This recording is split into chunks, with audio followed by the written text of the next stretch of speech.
નમસ્કાર ખેડૂત મિત્રો, હું એજે મૂળિયા આપ સર્વ ખેડૂત મિત્રોનું હાર્દિક સ્વાગત કરું છું। ખેડૂત મિત્રો, ખેડૂત ખુશ તો બધા ખુશ આ વાત લઈ અને આપણે દર વખતે એ કંઈક ને કંઈક નવી માહિતી સાથે મિત્રો મળીએ છીએ। મિત્રો, આપણા દ્વારા જે છે એ ભલામણ કરવામાં આવેલી પ્રોડક્ટ એ એટલે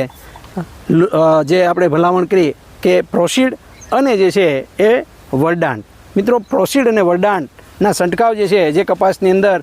જે લાગ્યા છે એ કપાસ તમે મિત્રો જોઈ રહ્યા છો। માત્ર 2 રાઉન્ડ કેટલી ડાળીની સંખ્યા મિત્રો જે આપણે વાત કરવામાં આવે છે કે ડાળીની સંખ્યા વધવી જોઈએ। ડાળીની સંખ્યાની અંદર તમે જુઓ ખાલી એક છોડવે 2 ડાળી ખાલી વધે તો પણ જે છે મિત્રો કેટલું બધું ઉત્પાદનની અંદર ફેરફાર થાય। એક છોડની અંદર 2 ડાળી તમે વિચાર કરો, એક ડાળીની અંદર 5 ઝીંડવા તો ઓછામાં ઓછા બેસે તો 2 ડાળી વધે તો 10 ઝીંડવા થયા અને 10 ઝીંડવા જે છે એક છોડે વધે તો મિત્રો આખા કપાસના ફિલ્ડની અંદર 1 વીઘાની અંદર કેટલા બધા છોડ સામે અને એની ડાળીની સંખ્યા એનું ઉત્પાદન તમે ગણો તો કેટલો બધો ફાયદો થાય। મિત્રો, પ્રોસીડની અંદર પ્યોર ફોલિક એસિડ જે છે આવેલું હોય અને આ ફોલિક એસિડ જે છે એનું મુખ્ય કામ ડાળી ફોડવાનું છે। કપાસ જે છે એ હાલના સમયગાળાની અંદર જે ખેડૂત મિત્રોને 70થી 80 દિવસનો કપાસ થવામાં આવ્યો છે અને એ ખેડૂત મિત્રોને એ આવા સમયે મિત્રો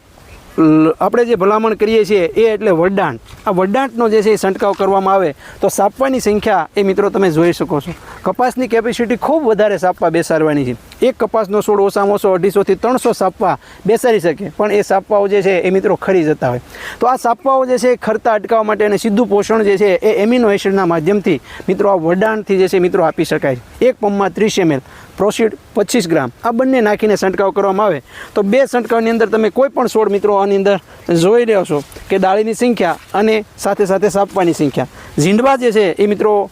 હારવાર જે છે તંદુરસ્ત બનીને આપણને ખ્યાલ છે કે સાપવું જે છે એને ખરતું અટકાવવું હોય આવી સિરીઝ બનાવી હોય તો આ સાપવાને જે છે એ પોષણ આપવું જરૂરી છે અને એ પોષણ જે છે એ આ વરદાન દ્વારા મિત્રો મળી જાય છે। ખર્ચની વાત કરવામાં આવે તો ખર્ચ જે છે એ કેટલો લાગે તો કે 600 રૂપિયાનું એ 500 ml એ આ વરદાન આવેલું છે। મિત્રો, આ વરદાન જે છે એ હવે તો 250 ml 500 ml અને લીટરના પેકની અંદર પણ જે છે ઉપલબ્ધ છે। તમે કપાસનું વાવેતર કર્યું હોય, તમે અન્ય પાકોનું પણ વાવેતર કર્યું કે જેમાં ફૂલ સાપવા બેસતા હોય એનું મુખ્ય કામ મિત્રો વધારે પ્રમાણમાં સાપવા બેહારવા એટલે કે વધારે પ્રમાણમાં જે છે એ ફૂલ બેસાડવા, ફૂલને ખરતા અટકાવવા અને જે છે એ ત્રીજું કામ એનું એ છે કે ફૂલમાંથી ઝડપથી ફળમાં કન્વર્ટ કરવું એટલે કે કપાસના પાકની અંદર આ જે સાપવા છે એ સાપવામાંથી ઝડપથી જે ઝીંડવાની અંદર કન્વર્ટ કરવાની કામગીરી એ મિત્રો આ અહીંયા આપણે જોઈ રહ્યા છીએ કે આ જે સાપવું છે, સાપવું જે છે એને જો વરસાદને કંઈ નડશે તો એ સાપવું ખરી જશે પણ આવી ઝીંડવી થઈ એમાંથી આવું